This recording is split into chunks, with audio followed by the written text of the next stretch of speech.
briefly about the role that you see churches and faith-based organizations playing in the remedying of these problems? Well, I don't think we're first with the news. We're leaving this to take you live to hear speeches by two FBI officials. Speaking today to the 7th Annual National Convention of the American Muslim Council will be FBI Assistant Director John Collingwood and Deputy Assistant Director Tron Brekke. They're expected to discuss law enforcement issues concerning the Bureau and the Muslim community. Speaking now, a member of the Board of Directors of the American Muslim Council. He was kind enough to send us his written remarks. We'll distribute it to them in a few minutes, and I want the staff to start distributing those remarks. Fahim, Karim, can you distribute the remarks? But we are very fortunate that we have two distinguished gentlemen. One of them is the national spokesperson of the FBI, Mr. Tron Brekke. Did I say it right? Thank you.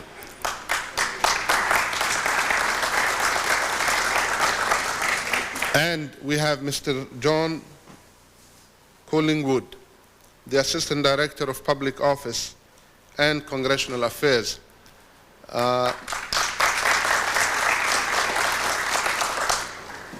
We met with the director, myself and Atif and Fahim, 2 weeks ago or so, and John was there, and we discussed the issues, and the remarks are here with a cover letter from John. So this is the format for today's discussion. We'll ask Mr. Brekke to deliver the speech of the director, and maybe he'll make a few remarks of his own also. And then we have 3 distinguished panelists that I will call and give their presentation that we asked them. The FBI is very clear that they will not discuss any specific issues, but they will discuss issues of policy, and they will discuss issues that they can discuss, but we brought those 3 fine young men to discuss their own issues, not specific issues, but to give the status quo or the mood in our community. And then hopefully after Mr. Brekke answers those questions, we will open for remarks and questions. It's my honor to introduce to you the national spokesperson of the FBI, Mr. Brekke.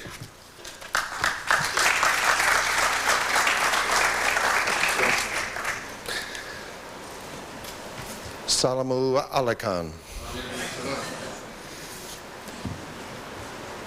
I'm honored to appear before you today.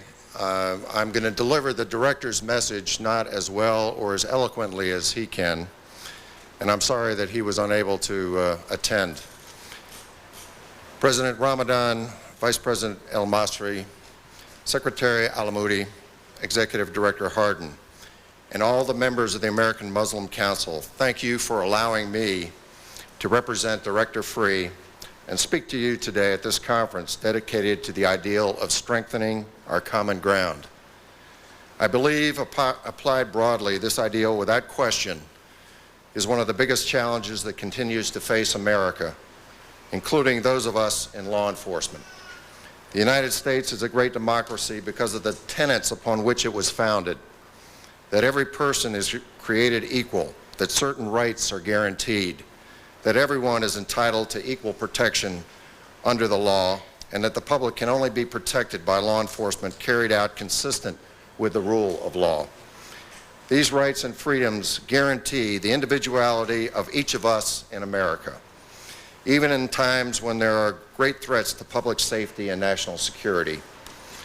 And while we celebrate our diversity, we must never fail to search for commonalities that will enable us to work together for the common good.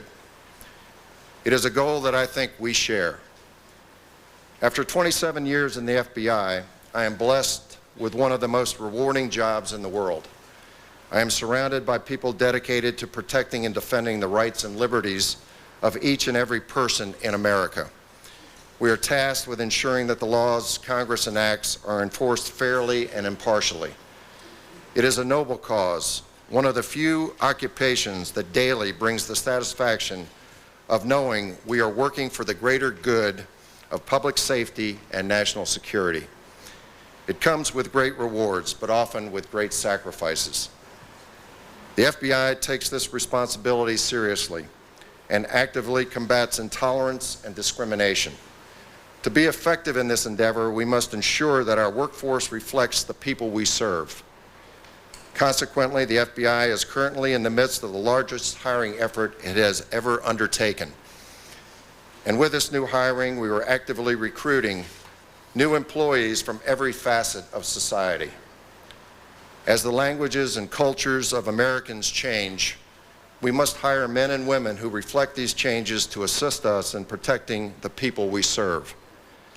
As an aside, the FBI continues to lack sufficient Arabic-speaking employees, having only slightly more than 100, and continues to seek employees from every culture and race. As we focus on recruiting, we respectfully ask your help in encouraging careers in law enforcement by the members of the Muslim community. Undoubtedly, as the FBI hires scientists, engineers, computer specialists, and other such disciplines, we both stand to benefit from the young adults you represent coming into public service. In the last 4 years, we've hired 3,200 new special agents. Because these agents will serve through the first quarter of the next century, the education they receive as new agents will build the foundation for the future success of the FBI. In the 16 weeks of new agents training at our academy at Quantico, we teach our new agents the tools, the techniques, and the skills which they will need to operate effectively as law enforcement officers devoted to policing under the rule of law. For example, they must know how to conduct interviews, to write down the information they gather carefully and accurately, and to manage a crime scene appropriately. However, the most critical training they receive is in the law enforcement ethics area. Ethics is the golden thread that runs throughout our training. A strong foundation in ethics sets the groundwork for the choices and decisions that these agents have to make every day. It often is the fragile difference between wisely and lawfully applying the awesome power of law enforcement and treating those with whom we deal with dignity versus conduct that undermines the very foundation of government and the rule of law. Without a strong foundation of ethics, our criminal justice system could be easily exploited by those sworn to protect the public, thereby undermining the very confidence of the people we serve, confidence that we must have to enforce the law effectively. The FBI must not tolerate discriminatory behavior by its own employees. Within the past 3 years, we have, without hesitation, investigated employees based on allegations they used excessive force or abused their authority under the color of law. To ensure that the FBI quickly and thoroughly investigates allegations of misconduct by our employees, Director Free greatly enhanced the FBI's Office of Professional Responsibility. This office is a separate entity in the FBI that reports directly to the director and the deputy director. And its charge is to investigate independently every credible allegation of misconduct by one of our employees. The assistant director for this office is not an FBI agent, but rather an experienced lawyer from outside the Bureau. As a law enforcement organization responsible for protecting civil rights, we cannot tolerate any infringement upon the rights of citizens by our employees. Even the perception of this type of conduct infringes upon the trust which exists between law enforcement and citizens in a free democracy under the rule of law. This relationship is important to protect, for without it, no law enforcement agency, including the FBI, can be effective. In addition, because we believe education is one of the best ways to prevent intolerance and discrimination, the FBI has developed a cultural diversity training program and a community outreach program. Since 1991, the FBI has conducted 728 training sessions on issues like diversity, sexual harassment, intercultural communication, and equal employment opportunity. We instruct every new agent in cultural diversity and include diversity training in the FBI management seminars. Ideally, these types of workshops should occur in every community. In fact, in Norfolk, the local imams are currently working with our office to develop a program to help educate local law enforcement, not just the FBI, but the entire law enforcement community, about the Muslim community. Through this effort, better relationships among the various communities can be cultivated and fostered. We must break down the fears and misunderstandings which develop from the unknown and that often form destructive stereotypes. No one, including the FBI, is served well by these portrayals, and law enforcement must never fall victim to them. From the FBI's perspective, ethical action consistent with clearly defined core values and character must define our employees. These are critical to the success of every special agent. Director Free often tells new agents that he will be understanding if they inadvertently forget a piece of evidence or even lose a car, although he doesn't encourage them to do that. But he's much more concerned about them losing or compromising their core values. Those values we define as honesty, fairness, reliability, and integrity. The FBI was built on these core values, and despite changing norms and societal pressures, we can never allow our employees to lose focus on these values. The director recently instructed that every employee be reminded of our core values and the relationship between adherence to these values and our success as a law enforcement agency. Despite the changing world we face and the new tools and technologies that will be required to do our job in the next century, we must constantly protect and foster the essential core values of honesty, fairness, reliability, and integrity. These values will always be relevant to policing under the rule of law and sound and fair public service. One of the FBI's most important responsibilities, and one near and dear to my heart, is the protection of each person's civil rights. The top priority of our civil rights program is the investigation of racial and religious violence. In 1996, 8,759 hate crimes were reported to the FBI's Criminal Justice Information section. Of these crimes, 5,400 were motivated by racial bias and 1,400 by religious bias. Within these numbers, 27 of these crimes were anti-Islamic, and I know this figure is way underreported. Annually, the FBI has also conducted roughly 2,700 investigations into allegations of assaults on citizens by law enforcement officers and other public officials. These crimes have no place in a free democratic society, and the FBI does its utmost to find and convict those responsible for these crimes. During the last 6 years, in which I was responsible for the FBI's Civil Rights Program, I also ran the Public Corruption Program and the FBI's Undercover Program, up until October of last year. It became readily apparent to me that the hate crimes problem in the U.S. was being significantly underreported. The Hate Crime Statistics Act, when enacted, sought to remedy that by mandating that the FBI annually collect and report on those violations as voluntarily reported by local and state law enforcement agencies. However, the lack of full participation of all of this nation's 16,000 police agencies, the lack of understanding by police officers of what constitutes a hate crime, and to some degree the reluctance of victims of these crimes to report them out of suspicion of law enforcement or misunderstanding of law enforcement's interest in them has resulted in complete and incomplete reporting and a false sense that the problem is not as serious as many believe. Over the past 2 years, we in the FBI formulated a proactive plan to address the hate crimes problem. This plan was adopted initially as the blueprint by the Attorney General's Hate Crimes Working Group for developing a multi-entity approach to the problems of data collection, community outreach, investigation, prosecution, education, and training. It was also a major factor in the organization and implementation of the White House Conference on Hate Crimes, in which I know your representatives participated, as well as myself. Attorney General Reno has begun implementing the cornerstone of our original plan. Hate crimes working groups in each of the 94 districts headed by the U.S. Attorney of that particular district.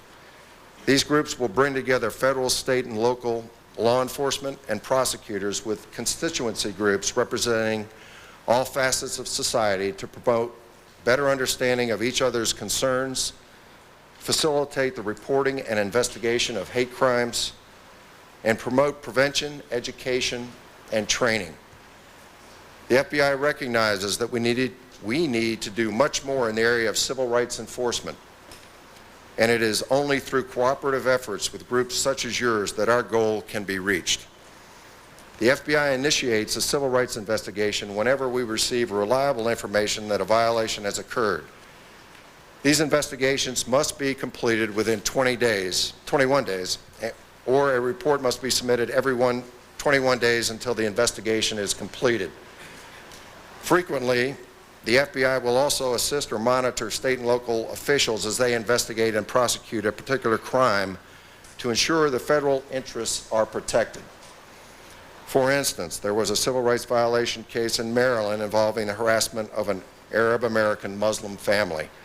While we did not perform the actual investigation, we did closely follow the case and report the final outcome to the Civil Rights Division of the Department of Justice to ensure that the law was applied fairly and the federal interests served. To reduce civil rights violations and hate crimes, we need citizens, victims, and local law enforcement to recognize them for what they are and report them to the FBI. For this reason, I applaud your efforts to educate your members about the types of crimes through your Hate Crimes Prevention Coordination Center. Your active cooperation with law enforcement is a critical factor in the success we will have against those who violate your rights and freedoms. One of the more disturbing crime trends facing our country is the increase of violent juvenile offenders who often join gangs at a young age.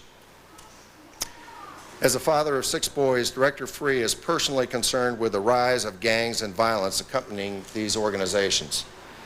No longer are these organizations isolated in our urban centers. They are appearing in suburban neighborhoods, rural towns, and everywhere in between. Fighting this growth cannot be left to the individual law enforcement organization. That is why the FBI is particularly proud of its Safe Streets initiative. Begun 6 years ago, the FBI has established long-term proactive task forces focusing on violent gangs, crimes of violence, and apprehension of violent fugitives. These Safe Streets task forces are made up of coordinated teams of federal, state, and local law enforcement officers and prosecutors. As of the beginning of this month, there were 162 task forces operating in 54 of our 56 field offices. These task forces team approximately 800 FBI agents with 182 other federal agents and 1,200 state and local law enforcement participants. Since the beginning of this coordination, there have been almost 150,000 arrests and over 50,000 convictions or pretrial diversions. We'd like to take a little bit of credit for the decline in violent crime that we've seen across the United States in recent years. We've had some wonderful successes because of this coordination. For example, in 1996, 15 individuals associated with a violent drug criminal enterprise were arrested in Los Angeles. So far, 13 of these 15 have been convicted. In addition, approximately $600,000 in drug proceeds, 25 kilograms of cocaine, 45 firearms, 10 automobiles, and 1 kilo of heroin have been seized. This is a type of success that is being replicated across the country and will continue to happen. As long as these criminals and crime groups continue to operate, we will be vigilant in our efforts to stop them. We must make our communities, especially our urban centers, more livable and safe for their residents. No one should live in fear every time they walk out of their door.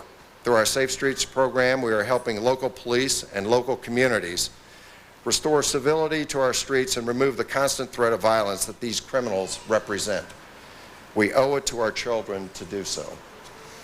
In recent years, the FBI's domestic law enforcement and national security missions have expanded and changed.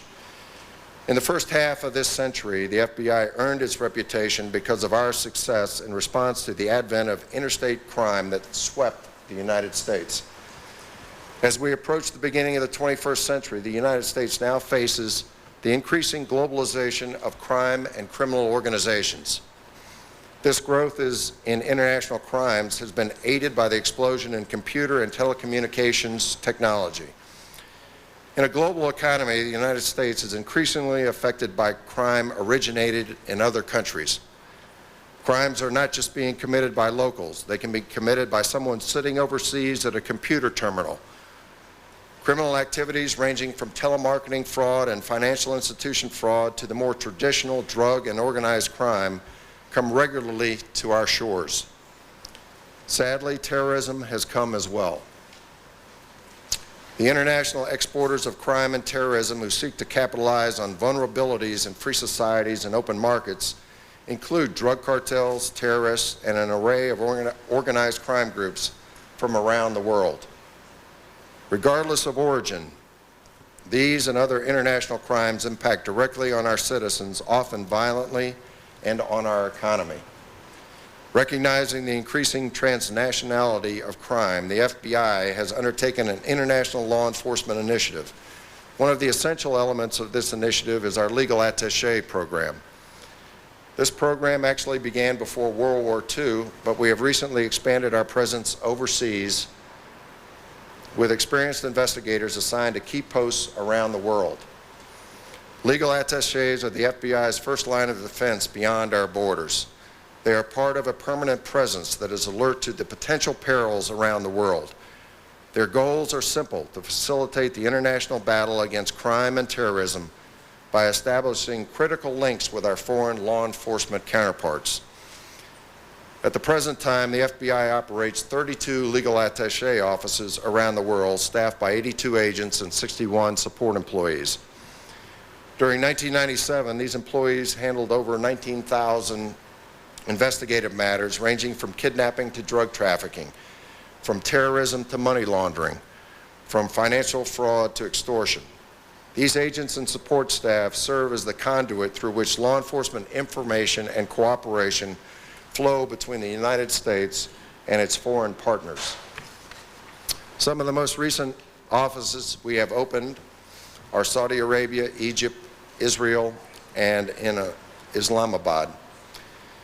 The legal attachés in these offices have worked very hard to develop strong working relationships with their law enforcement counterparts. In fact, Director Free visited many of these countries a year ago to reinforce our commitment to working together against international crimes and criminal organizations. All of us would like to see an end to terrorism, and we will continue to work closely with our counterparts overseas to stop the activities by these lawless individuals. As you may know, the FBI is the lead investigative agency in the ongoing fight against terrorism in the United States. State-sponsored terrorism is no longer the only terrorism problem. New perpetrators, loosely organized groups, and ad hoc coalitions of foreigners motivated by perceived injustices, along with domestic groups and disgruntled individual American citizens, have attacked U.S. interests at home and abroad. The FBI investigates these terrorism-related matters without regard to race, religion, national origin, or gender. Terrorists, while representing a very small criminal minority, represent the very worst of humanity. They attack without regard to the lives of their victims, and they generate fear that holds many more innocent people by the throat. The FBI will continue to do all it can to prevent these incidents, but, like all investigations, can be no better than the help we receive from responsible people all over the world. That is why the FBI pushed hard to have a $1 million reward for the murders of Alex O'Day, and that is why we will continue to pursue this case until justice is served.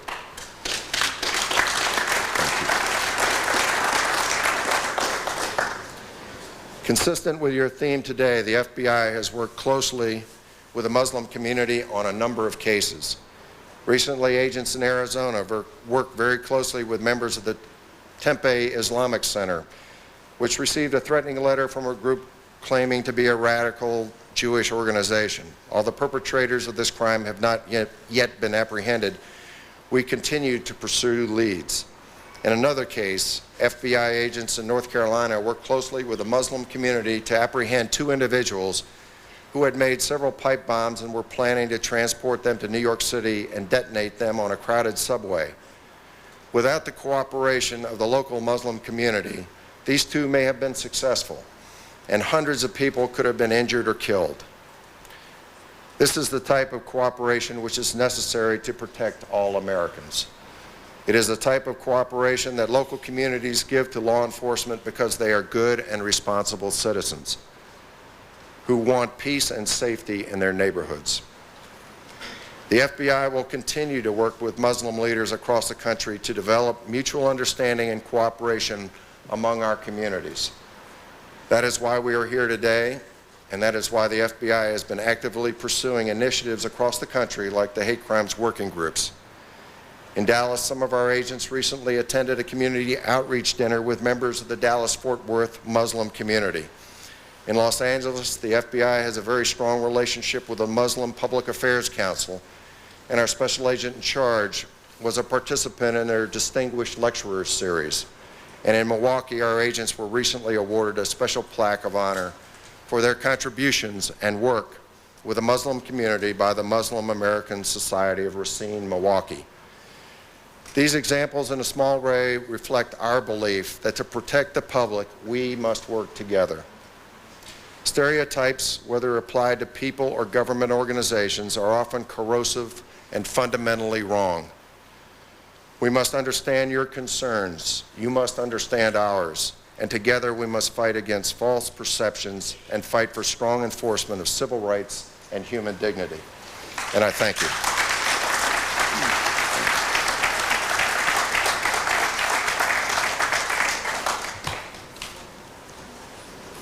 Thank you, Mr. Brekke. I noticed that Jamal Abdul Hafid is here. Jamal Abdul Hafid is a special agent, and we will meet him tomorrow, inshallah, in a session. I would like now to call on our three presenters, and I would like to say this, that they were chosen from a pool of people that we received requests that they want to address. We, as the American Muslim Council, don't know what they would say, but we generally told them of what we would like to hear from them. Our first distinguished speaker comes all the way from Detroit. Mr. Azzam is the Assistant Prosecuting Attorney, Office of the Wayne County Prosecuting Attorney. We told him of some of the cases, he did some of his research, and I want him to present his findings to you here as a community and to the representatives of the FBI. What I don't expect is that the representatives of the director here, that they would answer each and every question. But I'm sure they wouldn't mind taking our questions or our cases and go back and hopefully respond directly to whoever has that question or that case. Mr. Azzam.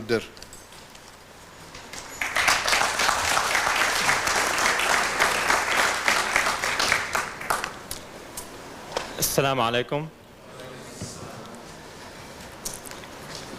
You know, I've been warned that my time is limited, and I had a few good jokes, but if you want to hear them, you're going to have to wait till afterwards.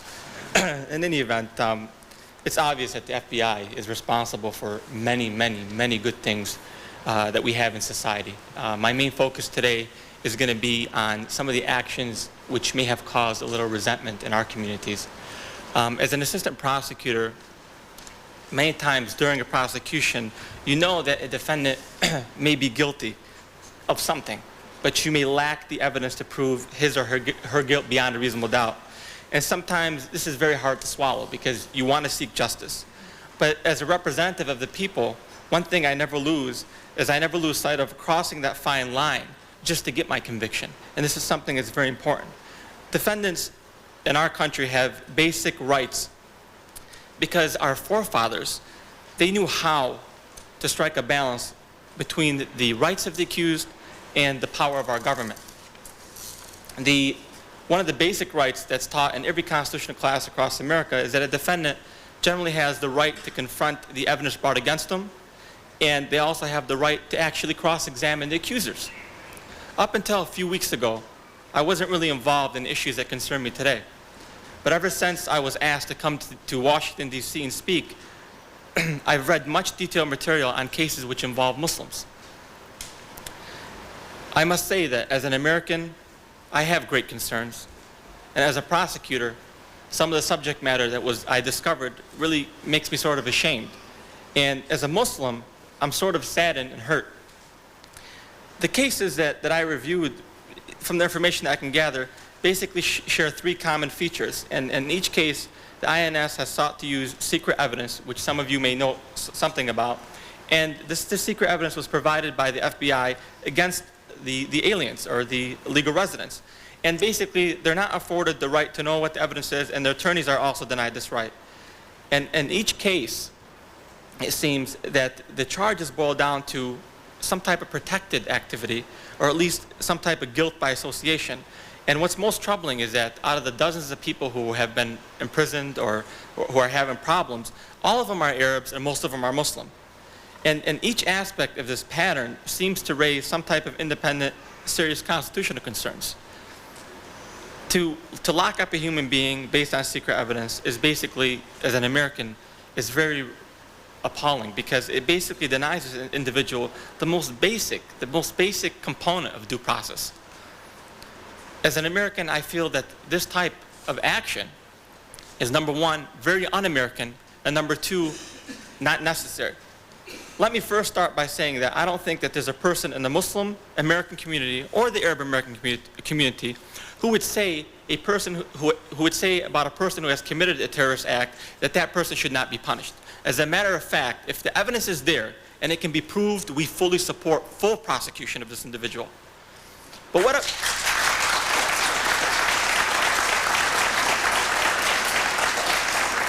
what about when the evidence is suspect, or maybe at times the evidence may be missing? Immigrants who basically have advocated either Muslim rights, Palestinian rights, they seem to have been targeted, and authorities appear to maybe have overreacted because of some media reports, and in general are using extraordinary means to prove a case that generally as a prosecutor you could never prove in a court of law based on the evidence that has been disclosed to us. One of the examples I want to give you is about a person named Ahmad Hamad, and I got to know him over the last year, and he's currently the regional director of the ADC in Detroit, Michigan. And it's funny that the distinguished guest brought up the hate crimes task force. Well, this person will make a wonderful citizen, a model citizen one day, and he is actually one of the 15 elected officials in our area who's been elected on this task force, which was put together by the FBI. And basically, the secret evidence that was used against him is very tragic, because it kind of takes away the trust from government agencies and kind of creates a suspicion about agencies such as the FBI. And at one point in time during Ahmad's case, the judge actually ordered the classified evidence to be disclosed. And what did this evidence turn out to be? Well, I'm going to give you an example, which is something that's been declassified. And basically, Ahmad was accused by a special FBI agent and actually a supervisory special agent that Ahmad was basically at a fundraiser sponsored by the PFLP. And this is conclusory because Ahmad has never been able to challenge this. But also that his criminal activity involved three allegations. Number one, he was an early bird at a party, which is a party I'm going to talk about. He helped set up tables. And number three, I think that there's some sort of implication of guilt by association. In any event, when the judge or the administrative judge saw this evidence, he dismissed it because he knew that it was basically shameful and meritless.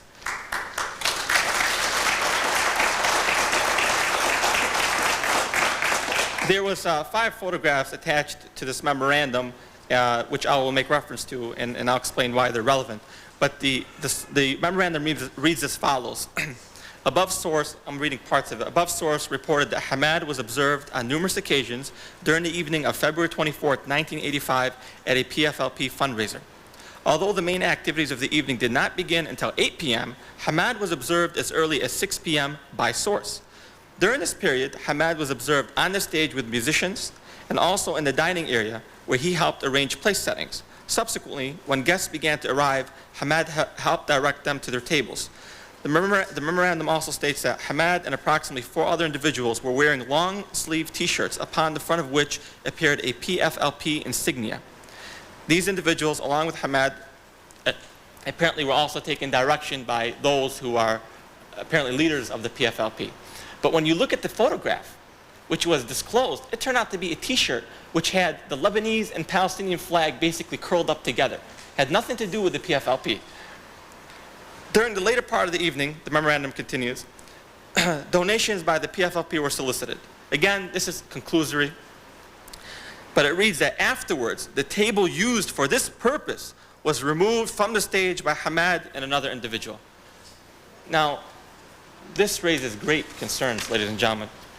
And for an example, if I was to go to Louisiana, and let's say I was invited to go to a Republican convention or some type of a Republican party, and let's say that David Duke was there.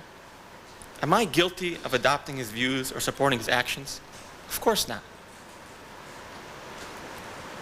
There is no evidence, or at least no evidence has been presented to this point, that shows any type of promotion of terrorism. All of Ahmad's actions, from the evidence that has been disclosed, is basically protected by the First Amendment and our Constitution. And the only thing I see here is guilt by association. The second example is our second speaker, Mr. al-Arian, and I don't know if he's going to go into his case specifically, but after reading and doing some research, it turns out that after 2 years of struggle, he finally prevailed and got to see part of his INS file. And what was the secret evidence in his case? It actually included 18 pages of photocopied newspaper clippings from the Tampa Bay Tribune and the Palm Beach Post. This was the evidence. I am very concerned about the reliability of secret evidence. There is information that can readily be determined to be someone's prejudice, someone's lies, and this cannot go unchallenged. These situations basically sound like situations that draw U.S. outrage when this happens to an activist or an American in a third world country. I was, as spokespeople and as members of the FBI, your influence will set the tone of how our community is treated. We are not asking for any type of special treatment, just fair treatment. It's only a matter of time before laws such as the ones I mentioned as secret evidence are basically struck down as unconstitutional. And basically anybody that went to law school, any first-year law student, will understand how un-American this is. And I believe that God tests you when you're most strong.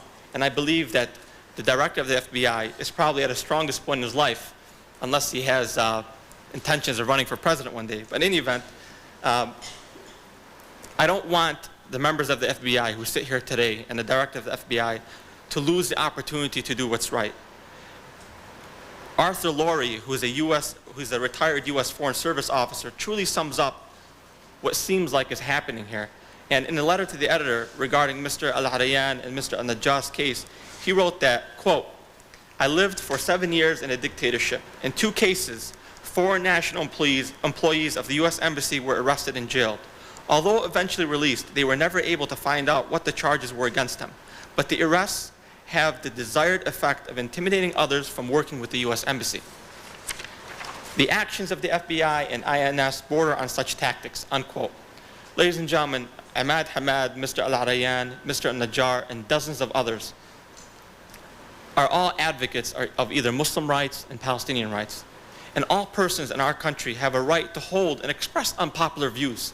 And they must be presumed innocent until proven guilty. And they must have the opportunity to rebut what is alleged, what type of evidence they allege to have against them. The threat of terrorism is basically being used to chill the political expression, to free the exchange of ideas, and the right to basically associate politically and religiously, not only in this country, but throughout the world. And to criminalize political activity is a dangerous infringement on the efforts of the people throughout the world to basically improve their lives. There is plenty of law available to punish real terrorist attacks, such as the one in Oklahoma City and such as the World Trade Center. We don't need to resort to secret evidence in order to get convictions if you truly are seeking a just conviction.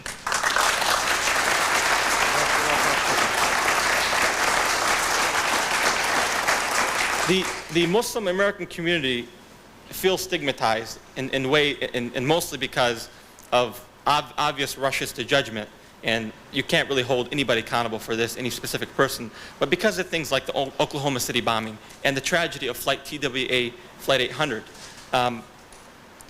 But you know, one thing I want to express is that it's the duty of every public prosecutor and every law enforcement agent in this country to see that the person charged with the crime receives a fair trial. So far as it is in his power to afford this person one, and as a director of the FBI and as members of the FBI, you are afforded this power.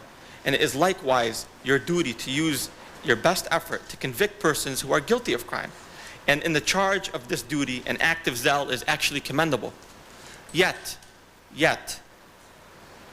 his methods to procure a conviction must be such as accord with a fair and impartial administration of justice. That's all this asks for. And the FBI needs to redeem itself today based on some of these actions that have taken place. And I hope we don't want an apology 20 years from now. Basically, it's time for the FBI, and I pray that the FBI rises to the occasion and basically starts treating Muslims just with the same justice and fair play accorded to others. And I know that this has been spoken, but we need to see a little more action. Thank you very much.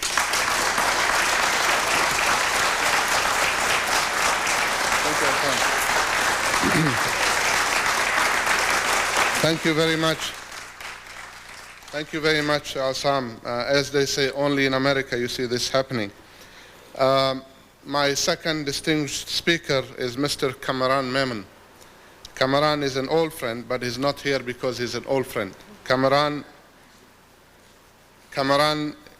is a civil rights lawyer from Chicago, and we invited Kamran also to do this because he is a civil rights lawyer and because he is in Chicago. Kamran Memon.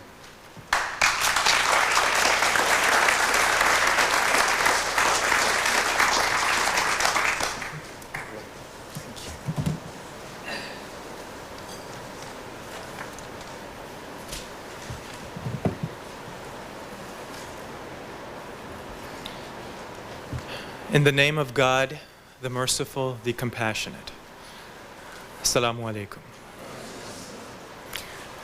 I'd like to begin by conveying my salams to my father, whom I'm seeing for the first time in several months, and to so many friends who are here today.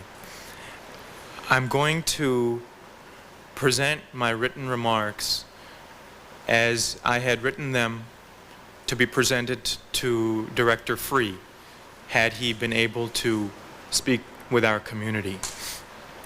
I also want to thank you, sir, for taking the time to prepare your remarks. I know they were extensive, and I'm sure they required a lot of effort. We appreciate that.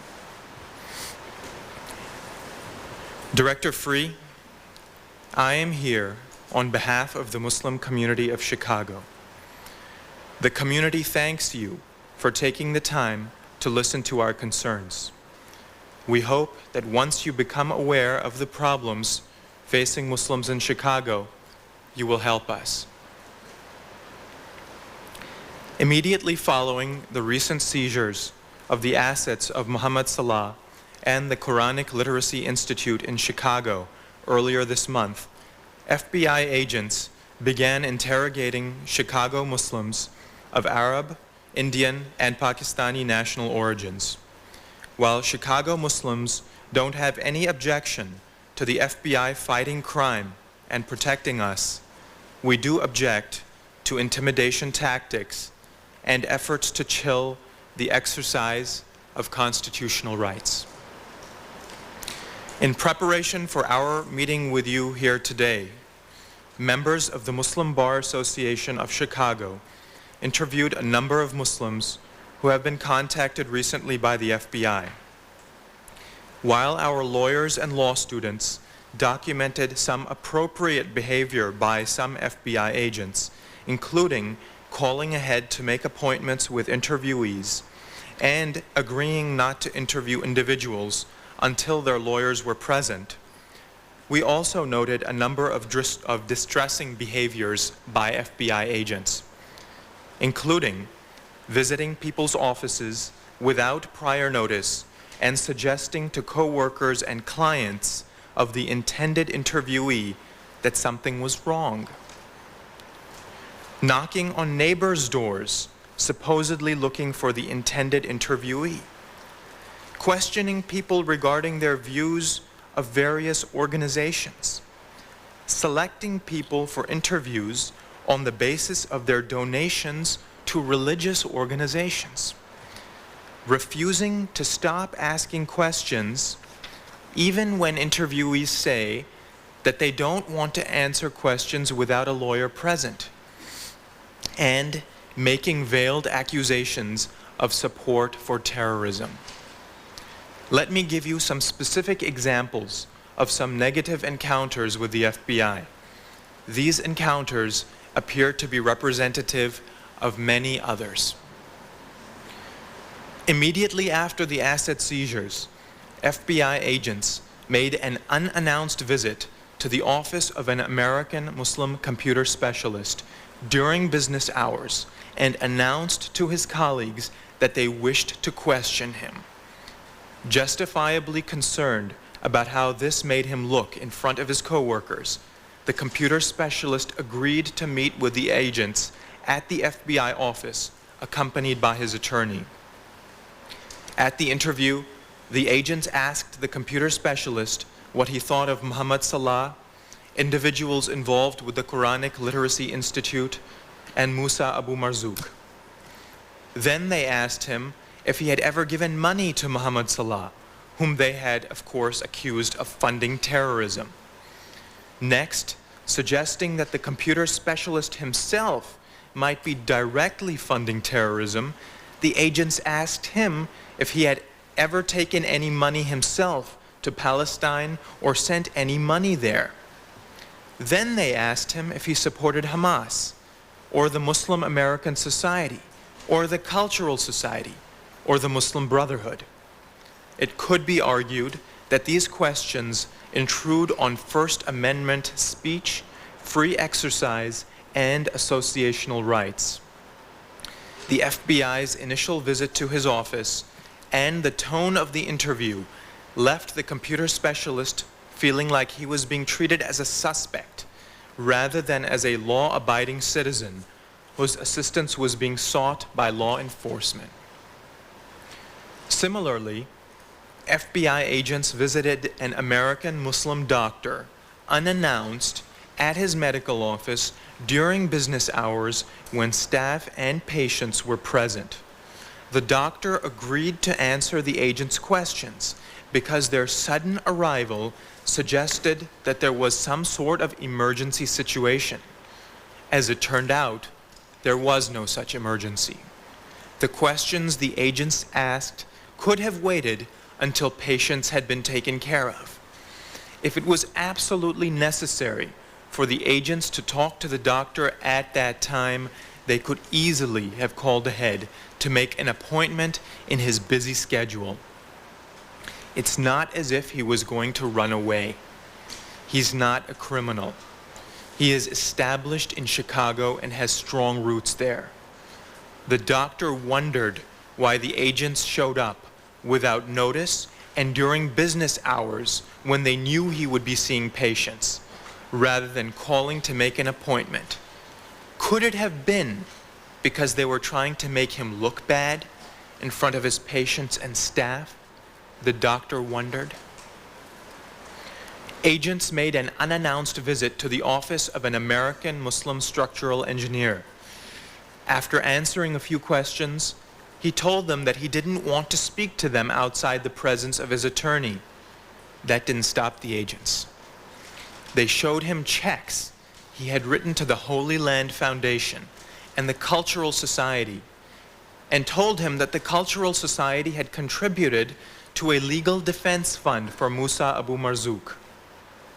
When the structural engineer asked what the agents were suggesting, they told him that he sounded guilty because he hadn't started the interview by asking, "What is this all about?" the way innocent people did when they were questioned.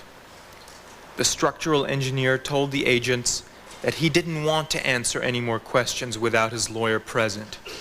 They responded by telling him that they would get a subpoena and that he would spend 6 months in prison if he refused to cooperate. Before leaving, they told him his phone was tapped. In another incident, agents knocked at the door of a Muslim's neighbor and loudly asked for the Muslim by name. The Muslim heard the agents calling his name from next door, and he told the agents he didn't want to answer any questions without his lawyer present.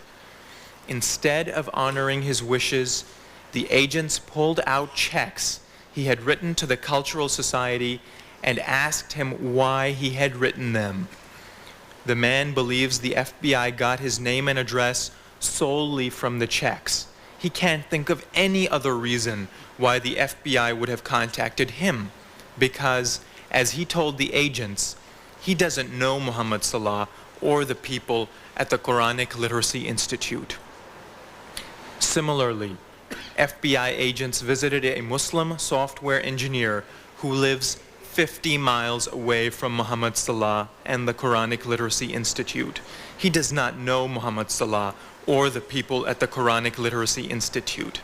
His only contact with the Bridgeview community, where Muhammad Salah and the Quranic Literacy Institute are located, is his attendance at prayers there during Ramadan. So how did the FBI come up with his name and address? All he can think of is that he wrote a check to make a contribution for the expansion of the mosque building. Does a contribution like that justify FBI interrogation? Would Christians or Jews be investigated on the basis of such contributions to their churches or synagogues? Is the intention of agents to chill donations to mosques? I want to emphasize that not all encounters have been like this, but too many have been, as I have described. Director Free, we believe that, at best, these incidents reflect insensitivity by some agents to the individual rights and liberties of Muslims in America. Individual rights and liberties which we heard today the FBI strongly believes in and protects. At worst, these behaviors suggest unconstitutional anti-Muslim bias by some agents whose objective is to embarrass, scare, and humiliate innocent people. Director Free, I would like to ask you if the behavior I have described is standard FBI procedure or a violation of FBI procedure. Also, in your view, is there something, anything at all, that justifies treating American Muslims in this manner? And finally, I would like to ask you to tell us what you will do to protect Muslims in America from this kind of FBI behavior. Thank you very much for being here, Director Free.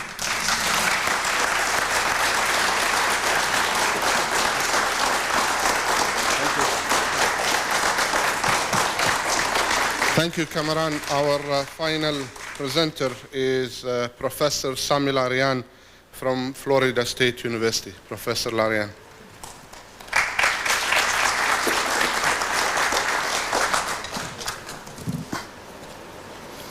Assalamu alaikum, brothers and sisters, ladies and gentlemen, distinguished guests. Good afternoon. It's my privilege to welcome you here on behalf of the American Muslim community so that we can address our grave concerns and hopefully listen to your answers. Since I was told only that I have a few minutes, and proceeding after the two distinguished presentations before me, I would like really to ask you for questions, to answer our questions, and I would appreciate a yes or no answer so we can know exactly what the position is, and of course you're free to elaborate. My first question is, do you believe that the State Department Human Rights Report is correct when it condemns the use of secret proceedings in criminal and civil cases against citizens and foreigners in countries such as Cuba, China, Nigeria, Guatemala, and Iraq? Specifically, do you believe that the use of secret evidence in special Peruvian court against American citizen Lori Berenson, or the Iraqi use of secret evidence against the British journalist Bazoft in the early 90s was wrong, unjust, and morally repugnant. My second question is about FBI policy. Is it FBI policy, A, to offer immigrants during interrogation political benefits such as green cards or economic benefits such as job placement if they become informants? And B, is it FBI policy to ask a friend of a target of an investigation to arrange for a meeting with the target on the condition that the target's lawyer is not present? And C, is it FBI policy for agents to visit a prominent doctor in his office and flash their badges in front of the patients and then ask the attendant in front of everybody who the doctor's accountant is? And D, is it FBI policy to investigate First Amendment activities where no evidence of any criminal activity exists? These are just some examples where our community would like to know what the real policy is, and if there is violation, what will be done about it. My third question, again concerning FBI policy, is that whether this is against FBI policy. A, to leak information about what was found in illegal search to either journalists or former colleagues. And B, whether it's against FBI policy for agents to tell a private citizen that one of his friends would soon be arrested. My fourth and final question is, do you believe, as an assistant director or as a director, that there is a huge conspiracy by American Muslim community against the United States? Or that there is an Islamic terrorist network in the US threatening the life or property of the American people? Mr. Assistant, the Arab and Muslim communities are being harassed and intimidated, threatened and picked on. Secret evidence and lack of due process have been used against them, and to them only, mercilessly. Unpopular political views and humanitarian assistance are being looked at by FBI agents as criminal activity. Government's harassment, cultural insensitivity, and ignorance are having a chilling effect on constitutionally protected activities. Today, the president is in China, chastising the Chinese about the treatment of their dissidents who have been imprisoned with no charges, using secret evidence against them because they hold unpopular political views in China. What about us here? Dr. al-Najjar, a Palestinian refugee who lived in the United States for 16 years, is today in jail for 403 days based on secret evidence where he and his lawyer cannot even see to rebut or defend.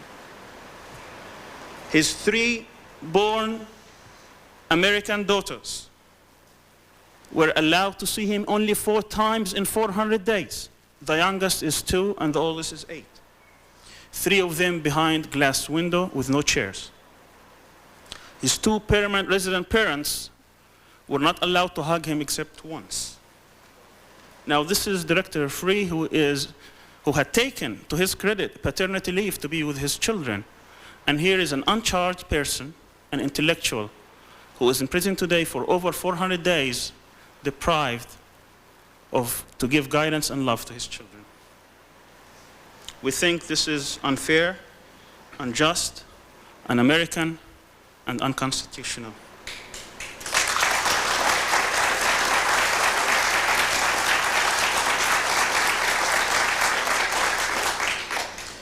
We believe also that God, through his servants, bring relief. You are public servants, and we need your help, and we need it now. Thank you very much.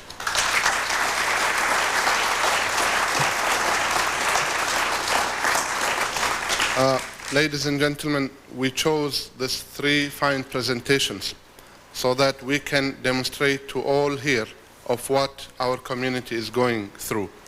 I very much, on behalf of the American Muslim Council, appreciate the national spokespersons being here and the assistant from the FBI.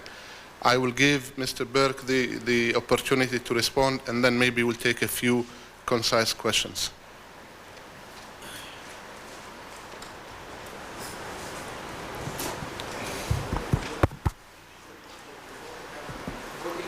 Cameras are here.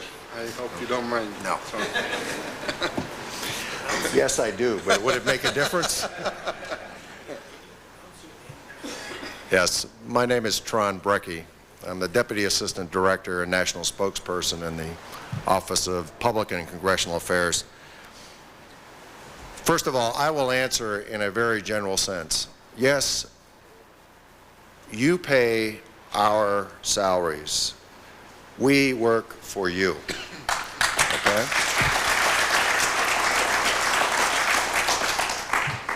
I can tell you as a general rule, the Director of the FBI is very concerned about the impact the FBI has on the community. We are trying to cultivate partnerships with all facets of communities, including yours. You are very important to us. And I hope that these steps that recently the Attorney General and the President announced in forming hate crimes working groups is the first step in building and strengthening a common understanding between us. As has been pointed out, oftentimes we don't understand you. You may not understand what we're trying to do. We have got to work together in a much more close fashion. We all have the same interests at heart, basically. Regarding the specifics of the presentations, they were very moving. They're very of interest to us. We would appreciate whatever facts there are in the statements that were read. We'd be happy to take them back to the FBI and see if we can come up with a response. It is our duty and responsibility to you. You're our boss. Why don't you stay here and take a couple of questions? Do I have to? Yes, unless John wants to No. ask a few questions.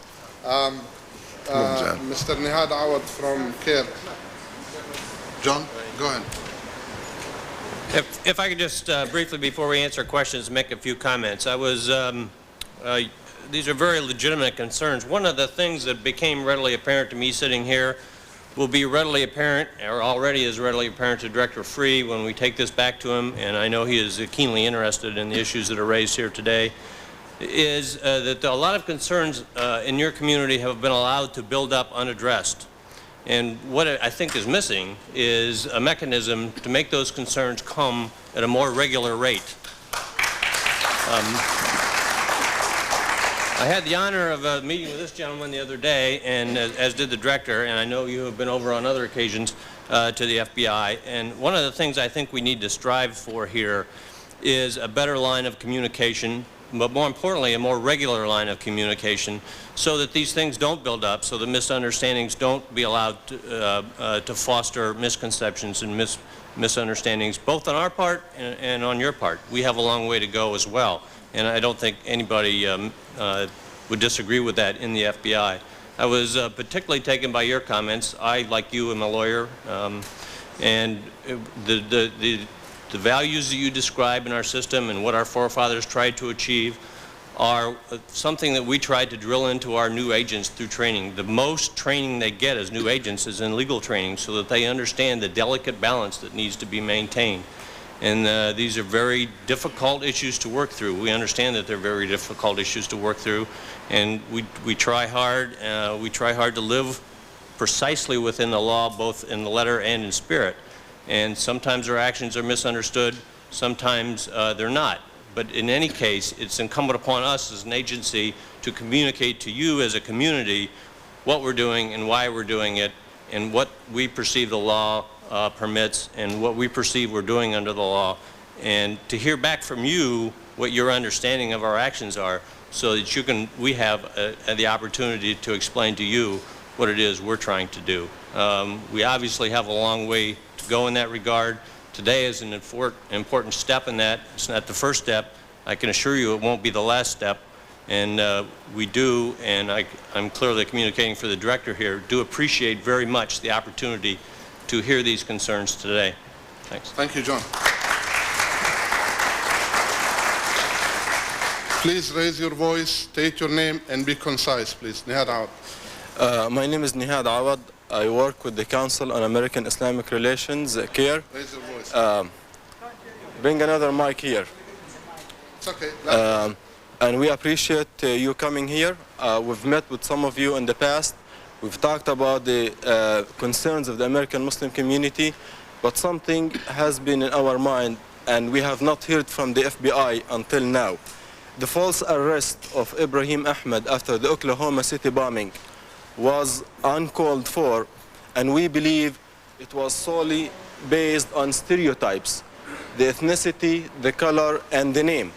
Ibrahim Ahmed did not do any criminal activity in the day of the bombing of the Oklahoma City. Yet the American Muslim community has not received, or Ibrahim Ahmed has not received, an apology from the FBI until now. The second, based on these stereotypes, we believe that the law enforcement, they need extensive sensitivity and cultural sensitivity training program by the national Muslim organizations nationwide, which did not happen until now. Many people do not report to the FBI because there is suspicion against the FBI. A local community in Illinois, their mosque was burned to the ground. After investigation, some of them were accused of doing that. So this motivates the community not to interact with the law enforcement, because they become the prime target for the investigation based on misunderstanding, lack of understanding of the Muslim community on its issues. We heard, and we've conveyed this to the FBI Assistant Director, that Stephen Emerson, who's known for his bias against Islam and the Muslim community, has addressed a convention for the FBI. This raised a lot of fears and concerns that your sources about the community are not genuine, and therefore this will enhance the suspicion and the doubts that this community is American, and it reinforces the feeling that it is unloyal and it is out of order, out of law, and we should target it.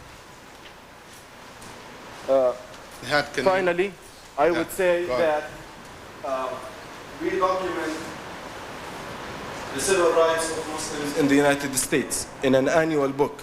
We've sent it to the FBI several times. I hope that some of these hate crimes reports and documents will appear in your national report, so that the 27 incidents which are underrepresented will at least represent what's going on in our community. We welcome the opportunity to work with you, and we hope to see you more often in our conventions, and we'll be more than happy to conduct cultural sensitivity training programs for your agents. Thank you.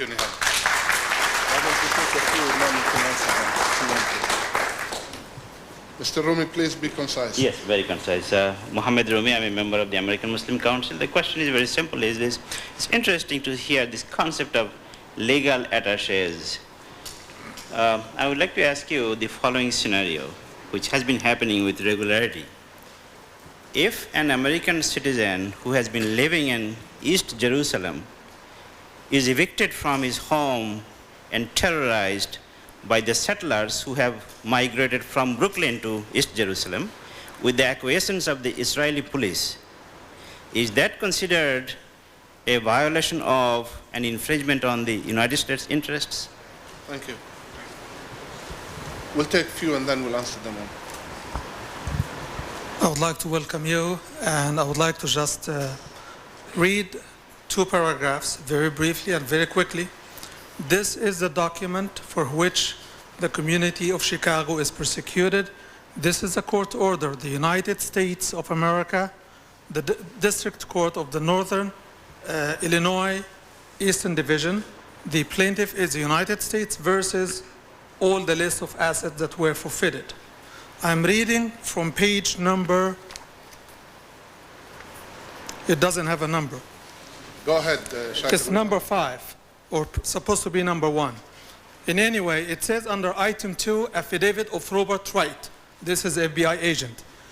The Chicago FBI Terrorist Task Force has been conducting an investigation into activity dating back to 1989 and continuing to the present, involving the transfer or transmission of money from Europe and the Middle East to a network of individuals and organizations in the United States, including in Chicago area, Muhammad Salah, his wife, and the Quranic Literacy Institute. There is, and I want you to pay attention, there is probable cause to believe that some of these transfers or transmissions have been of money intended for use in support of domestic and international terrorist activities. Thus, so the reason, the base foundation is this money has been proven to the FBI that it does have probable cause that it was not used, not actually funding, not actually going to, but just intended. This is 12,000 miles away. I want to read further because what is coming is more disturbing to me than what has gone. Thus rendering the transfers of and transition of violation of the money laundering statute, 18 number so and so and so and so, and hereby rendering such money and assets traceable to such money forfeitable pursuant to 18 USC $981. As set forth in greater detail below, the illegal transfers have supported specific terrorist activities. I don't see the connection. If it has, then that is not only probable and that is not only intended, it should have been stated that it is not just probable. It should have been stated as actually happened. Not only that, the illegal transfer have supported specific terrorist activities involving the extortion, kidnapping and murder of the citizens and government of the state of, guess what? Israel. Please. As part, no, I have a point. We have to run. I'm running. We have people coming. Of Israel, as part of an ongoing movement and campaign publicly pledged to the goal of forcing through coercive and violent means. Coercive and violent means. Thank you very much. Forcing the state and citizens of Israel. Much. Please, that's good enough. Thank you very much. Two lines away. Let's go. That's enough. 2 lines away. Thank you very much. No, that's enough. Thank you very much. Please. Can I make the point? No. After reading? Shakir, please. You got your point. That's it. Next. Go ahead, sister. No. Please. That's enough. Go ahead, sister, and be precise and brief. Please, go ahead. Thank you. My name is Asma Ashqar, the wife of Dr. Abdul Halim Ashqar, who has been in civil contempt and starting a hunger strike since February 23rd in Manhattan, protesting the way he was treated by the FBI and U.S. Attorney offices in Mississippi and Washington, D.C. My husband's life is in danger, and our life has been jeopardized. My husband has been harassed and mistreated by the members of the FBI. Some of these harassment are by contacting the University of Mississippi many times starting in March 91, which made it possible for my husband to live a normal life as a student. Contacting the academic advisor and the chairman of my husband's dissertation committee right after World Trade Center, which delayed my husband's graduation 3 years. Instead of graduating in May 94, he graduated in May 97, occupying the apartment next to our door from July 93 till December 96, using our credit cards, planning orders or having orders to be delivered to the FBI office in Oxford, Mississippi, and in one occasion, an order for 6 movies was ordered by the FBI to be delivered to us. That process started from July 93 till November 93, wiring our phones till now, opening our mail, interviewing my husband many times starting December 91st until January 97, making threats, offering endorsement, and using scaring tactics, chasing my husband on a car and on foot since June 96 until his arrest in February 23rd, 98. In terrorized tactics, approaching the witness in the court hearing and trying to convince them not to testify in behalf of my husband, approaching physicians, trying to hinder my husband's treatment since he has a chronic pain in his back, and making a harassment calls. This is just some of the tactics that the FBI has made to harass my husband. For how long this BS campaign would continue against our Muslim community? Whereas the US has become a safe place for a real terrorist like Goodman, who was arrested from an Israeli prison, who has been, released from an Israeli prison after committing a massacre in Al-Aqsa Mosque, and he is moved to live in Maryland. Enough is enough. What we need is action, not words. We need justice to be served. I would like to see my husband and Mr. al-Barasi also released, and the witch hunt stopped for us and for the Muslim community. Thank you.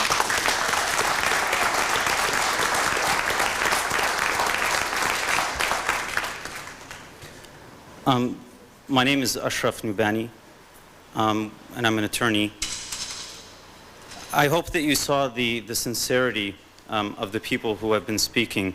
And as a Muslim, I have to give the benefit of the doubt, even for things that I have no knowledge about, only to give the benefit of the doubt and hope that I'm not proved wrong. The lady that just spoke about her husband who has been on a hunger strike, who as of yesterday, the judge signed an order to force feed him because he wasn't getting his nutrients from the IV, and he was near death. He was near death. And this is something, his protest, he's on a hunger strike, his protest was not anything other than the way he felt he was being harassed by law enforcement agencies, particularly officers of the FBI, agents of the FBI and the INS.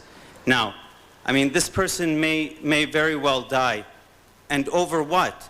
The same questions. Dr. Musa Abu Marzouk, Muhammad Salah, the Holy Land Foundation, donations that go to Palestine, in which agencies of the United States government has already documented that the overwhelming majority of funds that leave the United States abroad, overseas, especially to the Holy Land, which we all believe is the Holy Land, goes for humanitarian aid.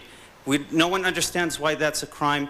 And actually, this question is not so much for you, because you said you can't comment on specific cases, but I hope the audience realizes that you, the FBI, are, as one of you said, paid by our tax dollars and paid not to harass us, but to protect us. So my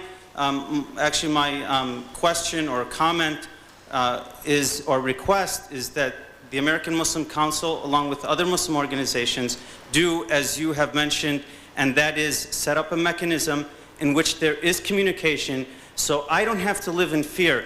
And no one has to live in fear. No one has to guess whether their phones are being tapped, not because they've done anything illegal, but because of unpopular views. It's really a joke within our community, which I think that you probably, if you looked into the documents and the recordings that are going on, you will realize that we don't know what's going on. Why don't you tell us? Why don't we talk about it? And let's get rid of this red scare, which has become a green scare, this fear of Islam, this fear of Muslims, which we are here today to tell you that there is no fear, and we're willing to communicate. Thank you, Ashraf.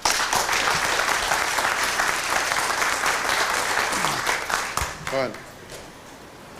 Hello, my name is Iram Siddiqui. FBI has often been criticized for not protecting Americans. This is a little different. I'm asking for your help. I've been under illegal electronic surveillance for a year now.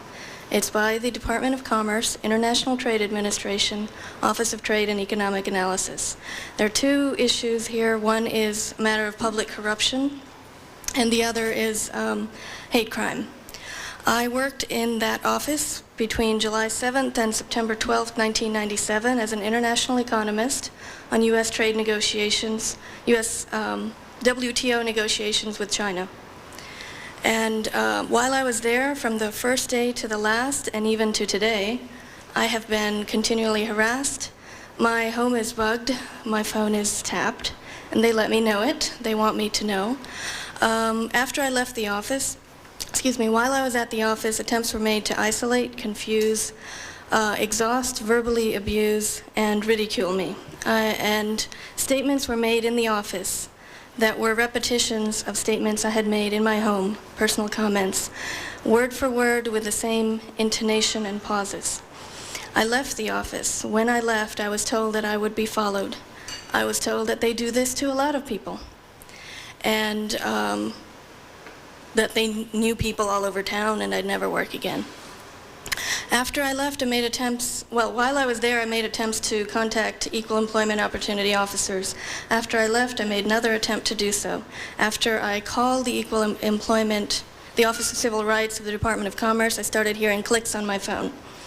Very soft clicks. After I made the appointment and spoke to a civil rights officer, the clicks became extremely loud. I started doing temporary work because I was unemployed. I needed a job. The temporary job that I was assigned to turned out to be a friend of the people that I used to work with. They were able to find out which temporary agency I worked with. They knew that I was looking for an assignment at that time. This is the American Turkish Council. And their purpose, they're not American Turks. They are U.S. businesses who are trying to conduct business in Turkey and Central Asian republics. They have regular contact with my former office. They also repeated comments that I had made in my home. Brekke, can I ask you to submit it to them? And yes, you will I have a document. Okay, why don't you hand it to them? And I think you Okay. made your point very well known. Come and submit it, and let's take somebody else.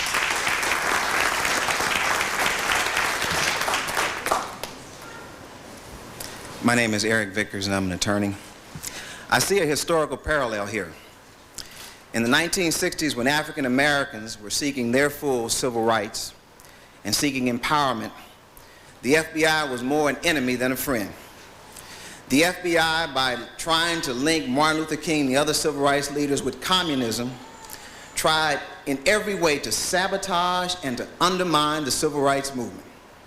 And what I see today is that as Muslims, as we try to have the rights that we are entitled to in this country, the right of expression of our religion and our beliefs, the right to have power, I see this linkage with terrorism being used to try to intimidate, harass, and prevent us from having our rights. But I think you should know that we will not be intimidated. We will not be deterred. We are in this country to stay, to have our full civil rights, and to have power. And there is nothing the FBI can do to deter us, because you need to understand that as much power as you have, we believe in the power of Allah first. And that is what will guide us. And finally, let me say, the next time we have a gathering of this sort, you tell the director we expect him to be here.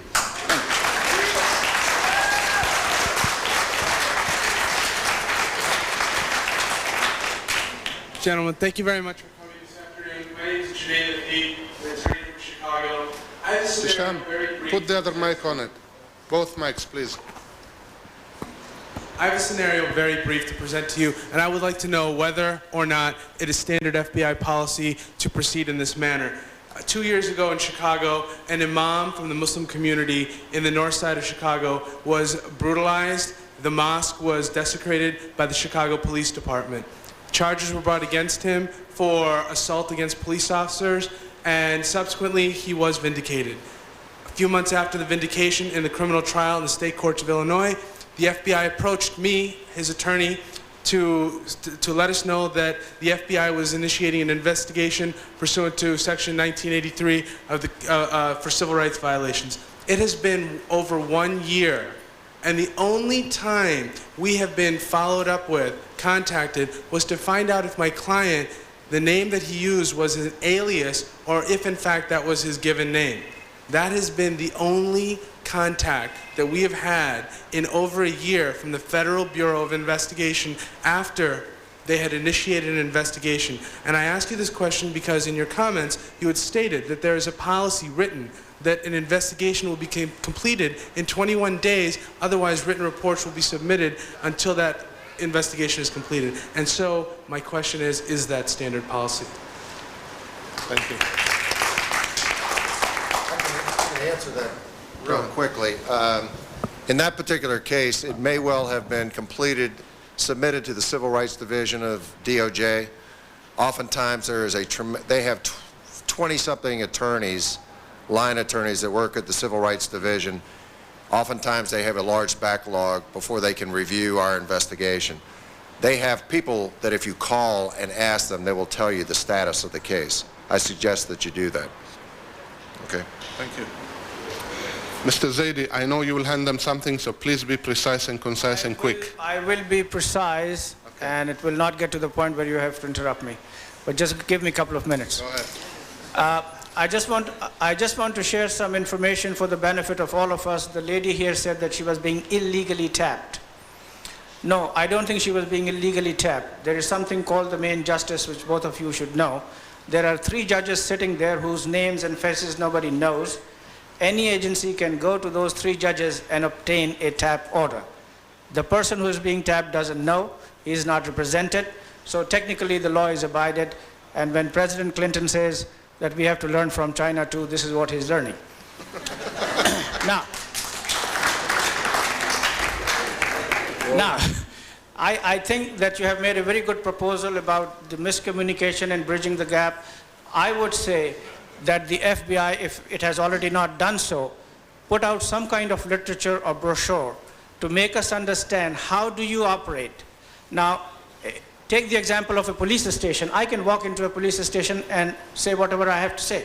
But FBI offices, I cannot enter unless an agent invites me in. So I cannot lodge my complaints. After I have a complaint, I do not know 20 days, 30 days, what happens. So if you have those procedures and rules made available to us, perhaps there'll be a better appreciation. Now, I have something in writing, and this is the commemorative edition which I had for Director Louis, free, and since he's not here, I'll give it to you. There is another copy. There are some complaints here, including one against the FBI. Thank you. Okay, our final 2 speakers. The last one is Maurice Al-Khan. Sorry, Karim. Go ahead. Assalamu alaikum. My name is Irfan Hanju, and I'm president of the Muslim Student Association at the University of Missouri, Kansas City. The question, president of the Muslim Student Association at the University of Missouri, Kansas City. The question, and really the comment that I'd like to make is regarding a speaker who we've talked about, Dr. Mazen al-Najjar. I realize that you can't comment about individual cases, but here we are talking about a man in this great country, the United States of America, who has been sitting in a filthy jail for 403 days based on secret evidence. His kids are crying every day. His wife is horrified. We're trying to work with Amnesty International, and it's actually a very likely possibility that Amnesty will adopt him as a prisoner of conscience. I would just like to let the FBI know that if this indeed does happen, this will not only worsen relations between the FBI and the American Muslim community and make it much more difficult to facilitate relations between the two of us, but it will definitely be a black mark for the FBI for them to be putting somebody in jail who's a prisoner of conscience. The only question that I want to ask was one asked in 1952 by a senator questioning Senator McCarthy at the 1952 witch hunt hearings. Have you no shame?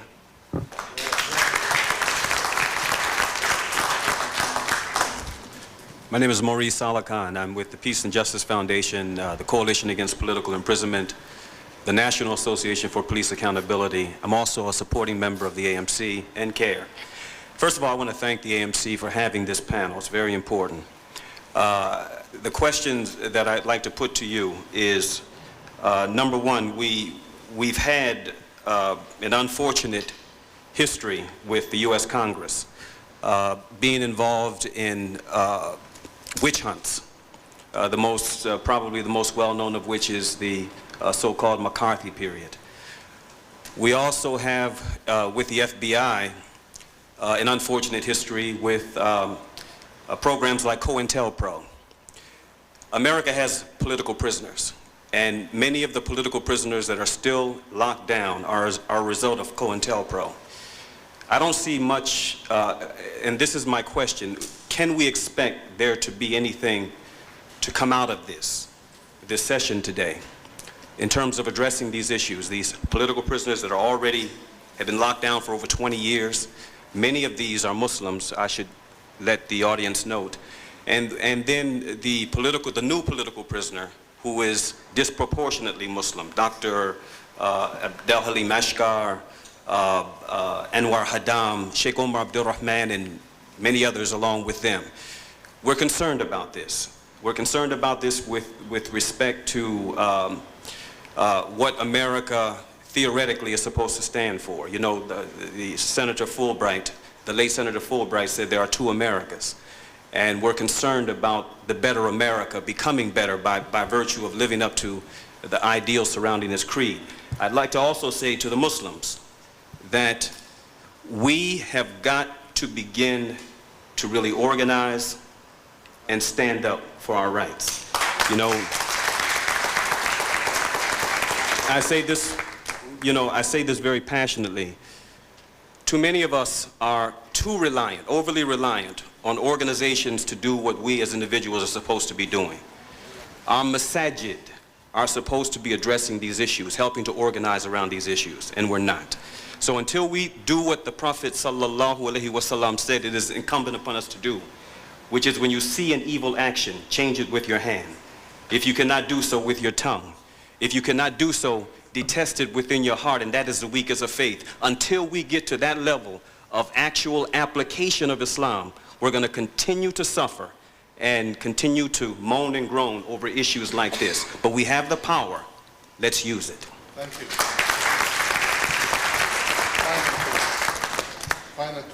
I had to squeeze this in. I'm sorry. Good afternoon, gentlemen. My name is Kareem Youssef. I'm an American, and I'm a Muslim. I have a question that revolves around the issue of airport profiling.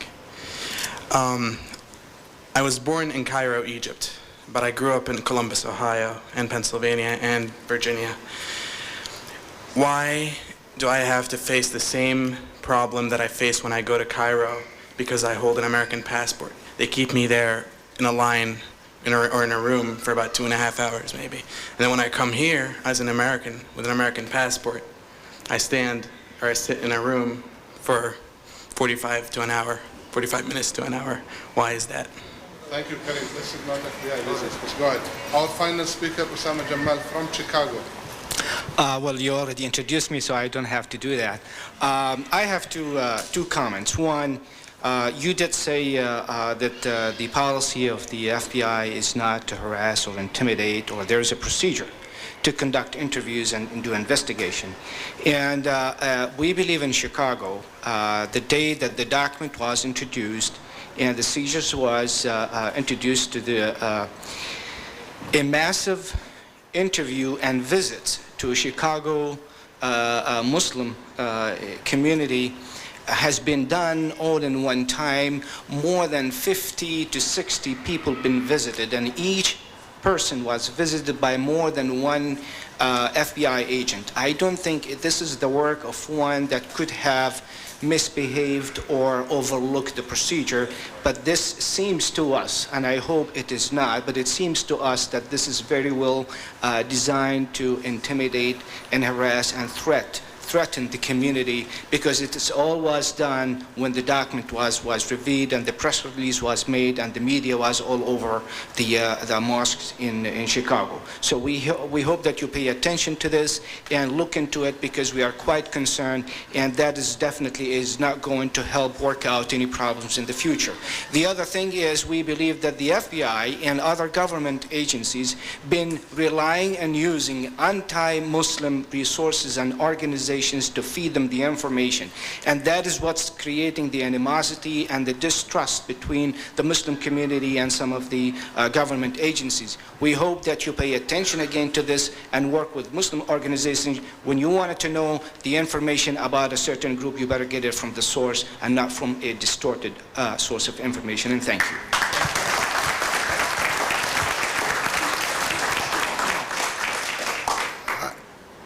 I heard a common thread here, and the message that I was bringing from the director is that he has built into the FBI accountability, not only to ourselves, but to the public, to Congress, to the administration, to everyone. What I would suggest, and I think John made this suggestion originally, is that there's a common thread among all the stories of suspicion about the FBI, unknowing how we operate, secret evidence being used. I would suggest that individually you can go to our offices, and there are people there. There is a reception area. There are people that take complaints. But if this is an organization and you have common complaints about how the FBI is operating, I suggest that maybe as one thing, an outgrowth of this meeting is that you put together in some sort of systemic manner a list of complaints about the FBI, things you want answered as the AMC, and present that to the FBI, either through John or directly to Director Free.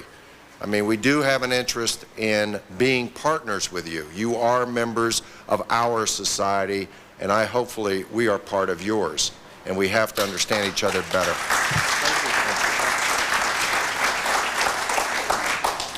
It would be almost impossible for us to address all of your concerns today. I asked Mr. Alamoudi if he would be kind enough to let all of you who chose to speak, because it is extremely healthy for us to hear this and take this message back to headquarters, which we are honored to do. We, like you, need to work harder on this relationship. We in our history have gone through many struggles of trying to keep up as society in America changes. It is a struggle for law enforcement. It's always a struggle. Just like trying to keep up with technology, it is difficult for us to keep up with society. I can assure you we are intent on doing that. I can assure you that Director Free has made cultural diversity and sensitivity a significant part of training new agents and a constant thread of training that agents receive throughout their career. We're working harder at it. We're asking you to work harder to come to us. We understand the difficulties that are inherent in that. Tron, during his comments, mentioned the low number of hate crimes that are reported to us from your community. That to us signals clearly the distrust that you have for us, and that's what we heard today, and that's the message that we will take back. We understand that very clearly, and it was very good for us to hear it, and we're very pleased to take that message back and to continue to work on this. It has been an honor for Tron and I to be here today. It's an honor that you have invited one of our agents to be on a panel tomorrow. He, like us, will take that message back. We appreciate the time that you've spent here. We also appreciate that we haven't been able to address all of your individual concerns, but you can rest assured that they will go back, and we will try to do that. Okay. Ladies and gentlemen, I'm very grateful to this gentleman because they stayed with us an hour and a half. The arrangement was only for 45 minutes.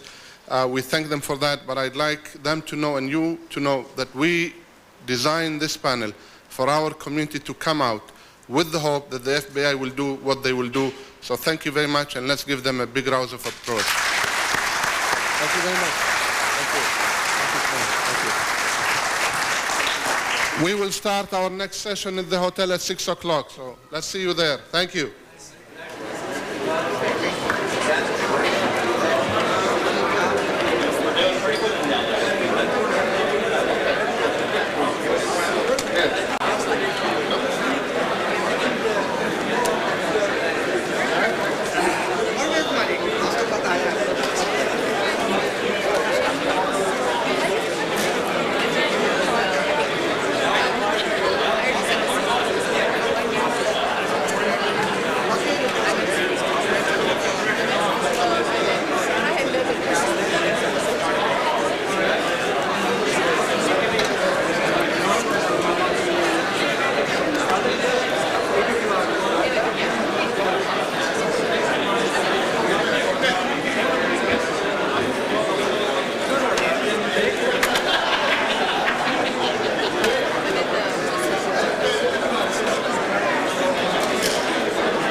9, Supreme Court Chief Justice William Rehnquist at the 4th U.S. Circuit Court Conference.